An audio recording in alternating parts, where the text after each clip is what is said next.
마트에 가서 장을 봐왔는데 정작 집에 와서 정리하다 보면 이건 왜 샀지? 싶어 후회했던 적 있으시죠? 저는 솔직히 안진단 초기에 불안한 마음에 이것저것 담았다가 돈만 버린 제품들이 꽤 많았어요. 하지만 안 진단을 받은 지 5년차가 된 지금은 없으면 아쉬운 우리 집의 식탁에 진짜 인생템도 확실히 있더라고요. 그래서 오늘 영상에서는 지금도 반복해서 사고 있는 식재료를 딱 5가지로 나누어서 보여드릴게요. 광고 전혀 없이 제가 직접 먹어보면서 느낀 변화와 선택 이유를 솔직하게 말씀드릴 거고요. 특히 이제 막 진단을 받고 먹을거리가 막막해지신 분들이나 마트 갈 때마다 뭘 사야 할지 늘 헷갈렸던 분들이라면 이 영상 하나로 장보기 고민이 끝납니다. 그럼 5년차 한 경험자가 마트에서 담고 있는 5가지 식재료에 대해서 지금부터 이야기해볼게요. 먼저 제 장보기 기준은 딱 하나예요. 유행을 쫓기보다 내가 꾸준히 먹을 수 있는지, 그리고 먹고 나서 내 몸과 마음이 편안한지를 가장 먼저 생각합니다. 그렇게 세운 저만의 기준을 통과한 5가지 식재료 바로 공개합니다. 가장 먼저 이야기하고 싶은 건 우리 식탁의 기본이 되는 쌀입니다. 예전에 저는 쌀 포장지에 적힌 유기농이나 무농약 같은 인증 마크를 가장 먼저 확인을 했어요. 물론 그것도 매우 중요하지만 지금 제가 쌀을 고를 때 영순위로 확인하고 있는 것은 바로 도정 날짜입니다. 여러분, 쌀도 맛과 영양을 지키는 골드타임이 있다는 사실 알고 계셨나요? 쌀은 도정하는 순간, 즉 껍질이 벗겨지는 순간부터 공기와 접촉하며 산화가 시작돼요. 농촌진흥청 연구 결과에 따르면 쌀은 도정 후 2주가 지나면 수분 함량이 급격하게 떨어지고 쌀 속의 지방 성분이 산소와 만나 산패되면서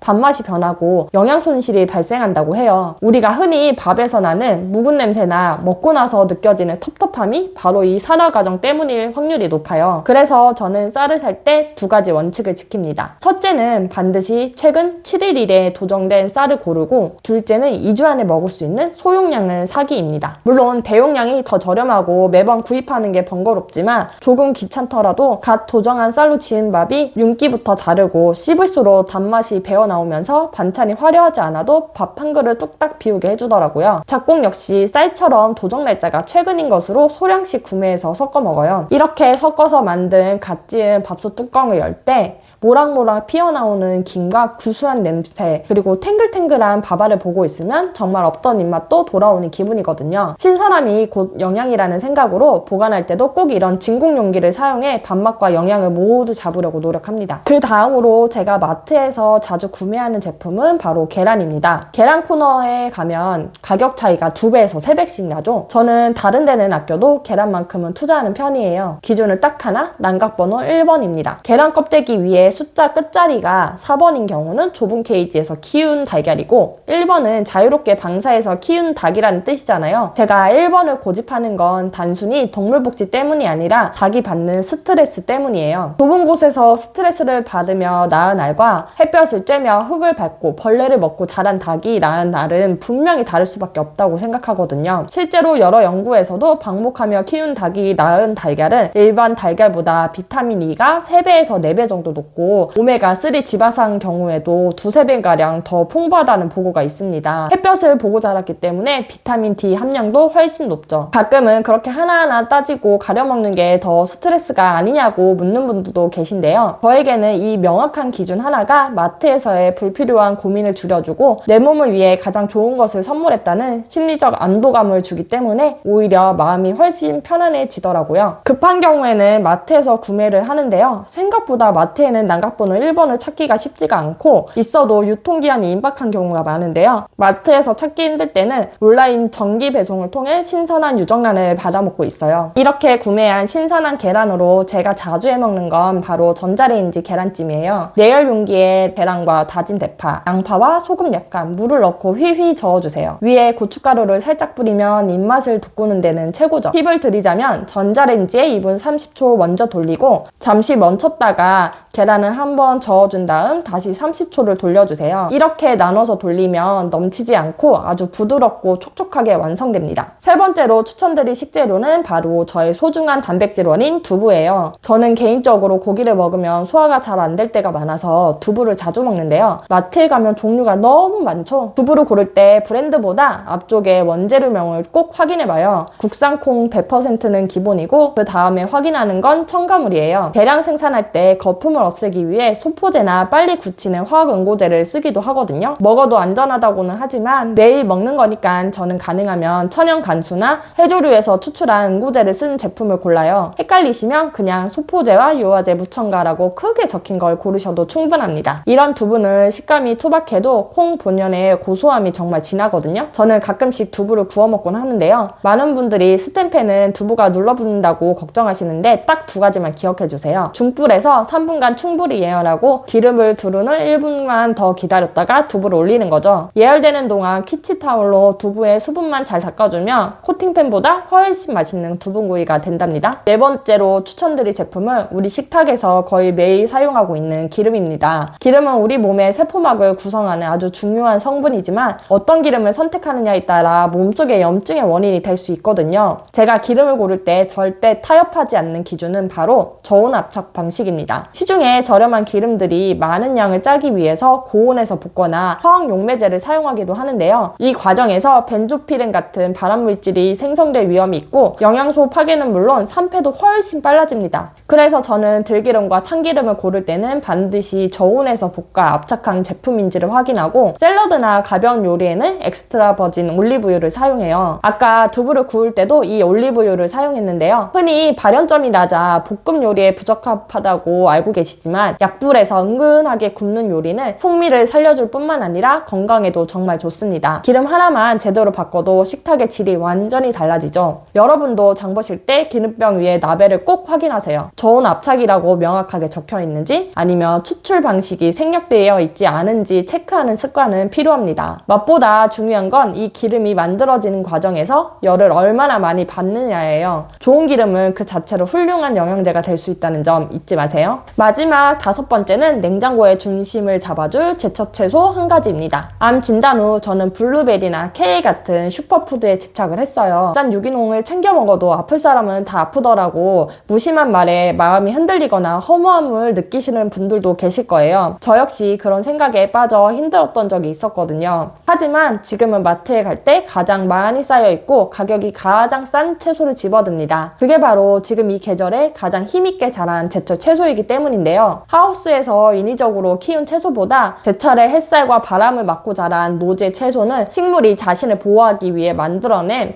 파이토케미컬이라는 황산화 성분이 훨씬 풍부해요. 저는 장을 볼 때 욕심내지 않고 한두 가지의 제철 채소만 정해서 사와요. 한 가지 재료로도 쪄서 먹고 무쳐 먹고 국에 넣어서 먹으면서 다양하게 활용하죠. 이렇게 하면 조리법이 단순해져서 요리 스트레스는 줄어들고 채소 섭취량은 자연스럽게 늘어나게 됩니다. 지금 가장 흔한 그 채소가 우리 몸에는 가장 필요한 영양소라는 사실 꼭 기억해주세요. 요즘 마트에 가면 알배기 배추가 정말 달고 맛있더라고요. 저는 이 배추에 황태 한 줌을 넣고 구수하게 황태 배추 된장국을 끓여 먹었어요. 배추의 단맛과 황태의 시원함이 어우러져서 뜨끈하게 한 그릇을 먹고 나면 몸속까지 정화되는 기분이 든답니다. 자, 이렇게 5년차 암 경험자인 제가 마트에서 절대 포기하지 않는 5가지 식재료와 그 기준을 정리해봤는데요. 요약해보면 쌀은 도정일자 7일 이내 소량으로 구매하고 계란은 난각번호 1번과 유정란을 선택하고 두부는 국산콩인지 천연 응고제가 있는지 소포제는 첨가되어 있지 않은지를 확인을 합니다. 기름은 저온 압착 방식 또는 엑스트라 버진 등급을 고르고요. 채소는 가장 흔하고 저렴한 제철 채소로 채우는 편이에요. 이 식재료들은 평범해 보이지만 제 건강을 지키는 가장 강력한 기본기라고 생각을 해요. 완벽하게 먹으려고 애쓰기보다 나만의 확실한 기준을 가지고 꾸준히 실천할 수 있는 식습관을 만드는 것이 훨씬 중요하다고 생각합니다. 오늘 영상이 여러분의 건강한 장보기에 작은 도움이 되셨으면 좋겠습니다. 영상이 좋으셨다면 구독과 좋아요 부탁드리고요. 다음에도 직접 경험하며 배운 건강한 이야기로 찾아오겠습니다.